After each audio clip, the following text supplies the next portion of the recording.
लाली और भूखा शेर, लायन एंड द काऊ। एक पहाड़ी के पास वीरगढ़ नाम का एक गांव था, जहां गांव के सारे जानवर हरी घास खाने के लिए सुबह उस पहाड़ी के ऊपर बसे जंगल में जाते और शाम होते ही घर वापस आ जाते थे। हर दिन की तरह लाली नाम की एक गाय अन्य गायों के साथ उसी पहाड़ी के जंगल में घास खाने के लिए गई थी। वह हरी घास खाने में इतनी मगन थी कि वह कब एक शेर की गुफा के पास पहुंच गई, उसे पता भी नहीं चला। शेर अपनी गुफा में सो रहा था और वह पिछले 2 दिनों से भूखा था। जैसे ही लाली शेर की गुफा के पास पहुंची, गाय की खुशबू से शेर की नींद खुल गई। वह शेर धीरे से गुफा के बाहर आया और गाय को देखकर खुश होने लगा। शेर ने मन ही मन सोचा कि आज उसकी 2 दिनों की भूख मिट जाएगी। वह इस तंदुरुस्त गाय का ताज़ा मांस खाएगा और यह सोचकर वह तेज से दहाड़ा। लाली शेर की दहाड़ सुनकर डर गई।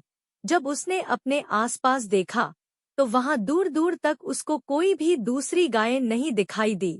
जब वह हिम्मत करके पीछे मुड़ी तो उसे सामने शेर खड़ा हुआ दिखाई दिया।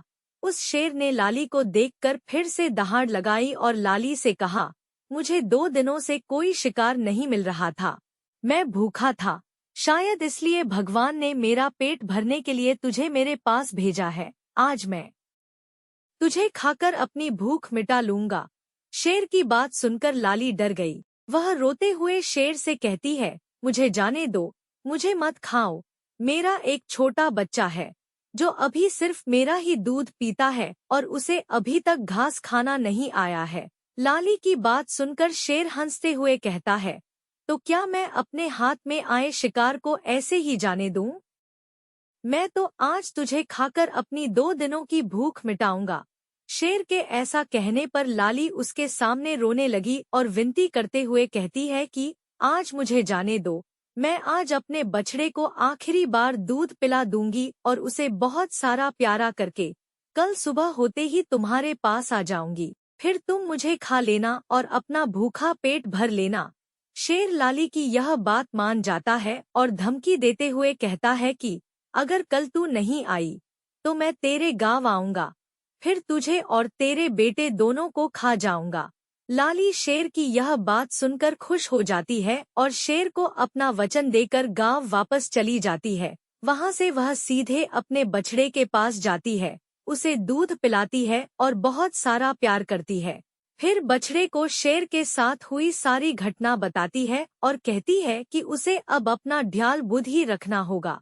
वह कल सुबह होते ही अपना वचन पूरा करने के लिए शेर के पास चली जाएगी। अपनी माँ की बातें सुनकर बछड़ा रोने लगता है। दूसरे दिन सुबह होते ही लाली जंगल की तरफ निकल जाती है और शेर की गुफा के सामने पहुंचकर शेर से कहती है, अपने वचन के अनुसार मैं तुम्हारे पास आ गई हूँ, अब तुम मुझे खा सकते हो।